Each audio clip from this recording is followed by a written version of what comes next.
Separate responding officers, a litany of neutral third-party witnesses, and 87 newly obtained surveillance camera videos. Now, Heard's attorney said this in response, in part, before he was even married to Ms. Heard, Mr. Depp threatened to kill her and otherwise harm her in private messages to friends. These threats were realized in the form of the rampant physical violence and abuse Ms. Heard suffered at Mr. Depp's hands before and during their marriage. Okay, I want to bring back in Kirk Nurmi and Jennifer Wells joining us for analysis now. So this is really interesting, this ruling, a potential win in a victory in some small way for Amber Heard, but it doesn't mean absolute immunity. What do you think, Jennifer? Well, it doesn't. I mean, I agree. It's not, it's done.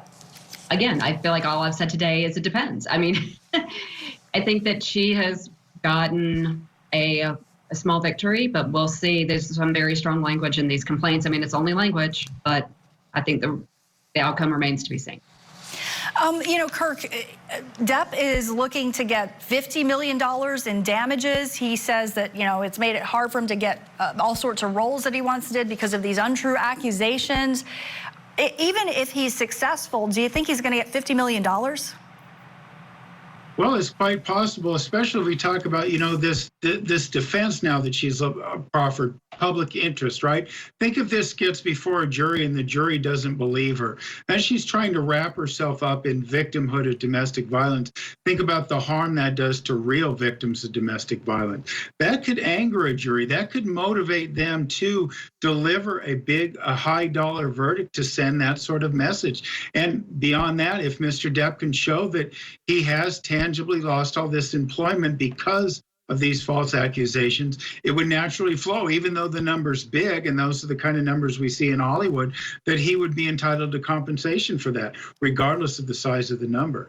Yeah, and by the way, the trial's set to begin April 11th, and of course, we're going to follow the latest here on Court TV. I also want to turn our attention to Tiger King's nemesis, Carole Baskin. She's actually dancing to a TikTok video that essentially accuses her of murdering her late husband. Let's take a look at that. Carole Baskin killed her husband, whacked him. Can't convince me that it didn't happen. Fed them to tigers, they snacking.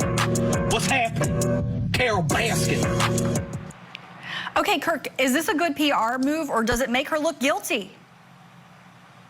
Well, I don't know. It doesn't really sit well in my stomach. Makes me a little queasy to watch. I don't know if it makes her look guilty or innocent, but it certainly doesn't seem like a good PR move to me. But at the same time, you know, I guess, you know, she has not been convicted of anything, so she's free to dance with the stars or dance on TikTok. I don't know, Jennifer. I mean, you think if you know, that's a normal reaction to someone whose husband died and is now being accused of their murder, go out and do a TikTok video?